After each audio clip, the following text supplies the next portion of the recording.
Hi friends, இன்றைக்கி ஒரு 3 minutes video தான் பார்க்கலாம். மார்னிங் வந்து 2 டேஸாகவே ஒன்றும் உடம்பு சரியில்லை.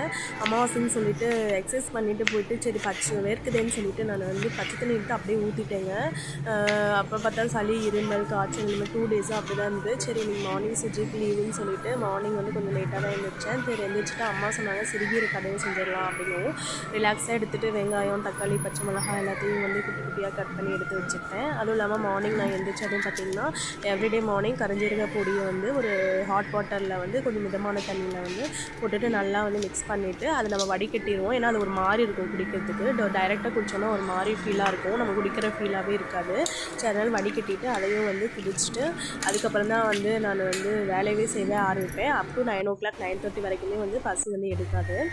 சரின்னு சொல்லிட்டு அப்படி நம்ம பண்ணோம் அப்படின்னா மார்னிங் வந்து நமக்கு வந்து டீ காஃபி கட் பண்ணிக்கலாம். சரின்னு சொல்லிட்டு நான் வந்து எல்லாம் கட் பண்ணி வச்சுட்டு இந்த சிறுகீரை அம்மா பறித்து கொடுத்தாங்க. குடித்ததுக்கப்புறம் அதை நல்லா வந்து வலசிட்டு வடிகட்டி எடுத்து வச்சுக்கிட்டேன். நான் ஏற்கனவே வந்து அரிசி வள வச்சுட்டு அதுவும் ஓரளவுக்கு வெந்திருந்தது. அதையும் வந்து வடித்து எடுத்து வச்சுட்டு ஒரு அடுப்பில் பார்த்திங்கன்னா நல்லா ஃபஸ்ட்டு வந்து தண்ணியை வந்து கொதிக்க வச்சுட்டு அதுக்கப்புறம் பருப்பு போட்டோம்னா சீக்கிரம் வைக்கணும்னு அம்மா சொல்லுவாங்க. அதனால் பருப்பு, விளக்கெண்ணெய், மஞ்சள் இதெல்லாம் போட்டுட்டு நல்லா வந்து ஒரு கொதி வந்ததுக்கப்புறம் வந்து நம்ம வந்து கீரை போட்டுக்கலாம் அப்படின்னு சொல்லிட்டு வெயிட் பண்ணிட்டேன். இப்போ வந்து பாருங்கள் நல்லா கொதி வந்துடுச்சு. அதே மாதிரி ஒலையும் வந்து அடங்கிடுச்சு. சரின்னு சொல்லிட்டு நான் வந்து சாப்பாடும் வந்து வடித்து எடுத்து வச்சுட்டேன். நெக்ஸ்ட் வந்து நல்லா வந்து கொதி வந்ததுக்கப்புறம் அதில் வெங்காயம், பச்சை மிளகாய், தக்காளி எல்லாத்தையும் போட்டுட்டு நல்லா வந்து ஒரு கொதி வந்ததுக்கப்புறம் நம்ம வந்து சிறுகீரையை போட்டுக்கலாம்னு சொல்லிட்டு சிறுகீரையும் நல்லா கட் பண்ண தேவையில்லை. அது வந்து ஏற்கனவே சின்னதாக தானே இருக்குது, அதனால நாங்கள் வந்து அப்படியே போட்டுட்டோம், கடையிறது தானே அப்படின்னு சொல்லிட்டு போட்டுட்டு நல்லா வந்து கொதி வர வரைக்கும் வெயிட் பண்ணிவிட்டு தண்ணி வந்துச்சு.